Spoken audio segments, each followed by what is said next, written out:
Who is he? What is he thinking? Where is he going? How does he get by? Why is he so quiet? These are only a few of the questions that I have for him. His long, shaggy hair, his emotionless dark eyes, his sunburnt, tan skin, his worn-down clothing, and his silent existence. Not in the wild, yet not necessarily a part of civilization, he is in his own secluded realm, seemingly uninterested in the things around him, yet he still lives and exists. He is doing so right in front of me. We are so close to each other that I am able to hear his sporadic mumblings, and if I were to speak, he would certainly hear my sounds. In fact, I intentionally sit here in my own silence, so I do not attract the stranger's unwanted attention. So indeed, while I am interested, I am equally wary of him. Now, although I have many questions, I am well aware that these questions should not be asked, at least not at this moment. You see, he does not know me, nor do I know him. So it would be inappropriate of me to intrude into his life. How would I like it if some stranger begins asking me all sorts of questions, particularly personal questions? It is, as the saying goes, treat others the way you want to be treated, or something like that. Nevertheless, we shall remain unfamiliar with one another, for now. Meanwhile, I shall remain interested and aware of his presence. So what is he doing now? He is merely standing in silence, with his backside looking directly at me, oddly enough next to a metal bench. There is something unusual I have realized about him, and about everyone else in this world, which is that someone becomes a different person when they are facing away. An example is this stranger in front of me is one person, but if he were to turn around and his face becomes seen, he is no longer the same. Right now, I am unable to understand what he is thinking or feeling, but once I am able to see his face, I can infer what is inside of him, or at least it is much easier to do. Moreover, as he continues to keep his front hidden from me, the connection between us is non-existent.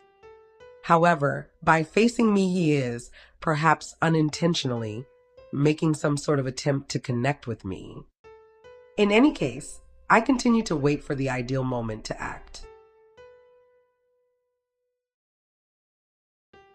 Waiting, and waiting until the moment appears.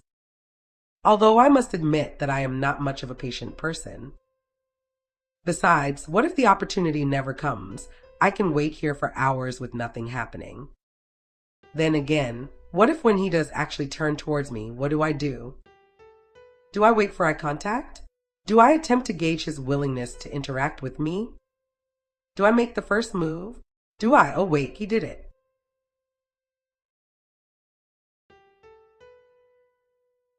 And just as I have mentioned before, he is now a different person. He is no longer a hidden character, and now I can connect with him.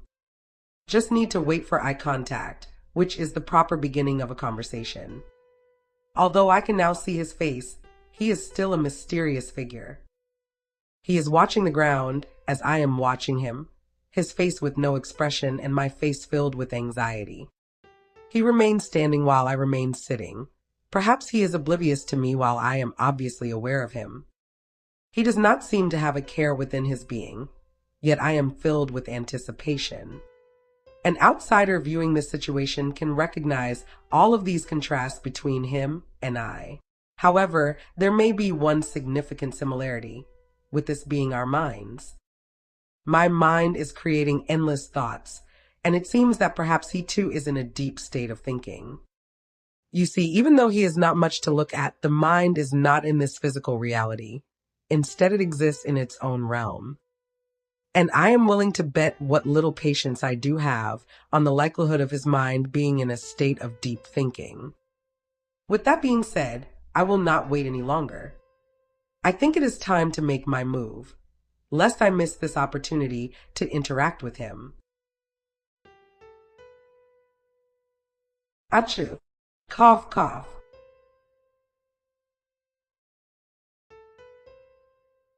Achoo. Cough, cough. Achoo. Cough, cough.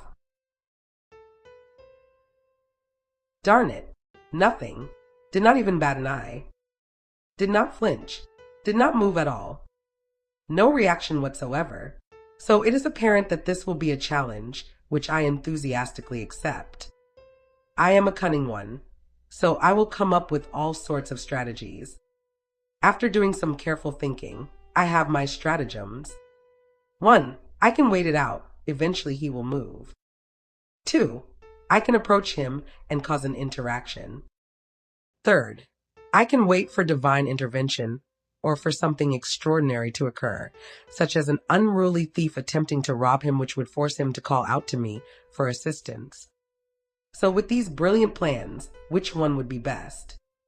The first plan may take too long, and even if he does move, he may just walk away. The third plan may also take too long and may not occur at all. Besides, what if the thief decides to rob me instead, leaving my fate to this statue standing across the street to rescue me? As for the second plan, it is the most practical out of them all. And so what should I do then? Thinking. All right, I think I got it. I can pretend that I am a thief attempting to rob him. Afterwards, he will definitely notice me, and then we can have a proper encounter. All right then, with the brilliant stratagem in place, I shall begin to execute it. On second thought, perhaps that would not be a wise choice. Oh, wait a second. I think he is looking towards me. I just need to look forward and creepily move my eyes towards him. And yes, I do believe he is looking right at me. Okay, so now what? Do I wave at him? Or just smile? Would he even be able to see me smile? Honestly, I was not expecting anything to actually happen, so I am not really prepared for this experience. Having seen him many times, this is the closest we have been to interacting with each other. Oh darn, I have to do something. This opportunity may not come again. So this is it. I will go all out, all or nothing. I shall walk up to him and say hi. All right, here I go. I stand up, then I walk. Walking, stop, turn, wave and say with a smile, hi.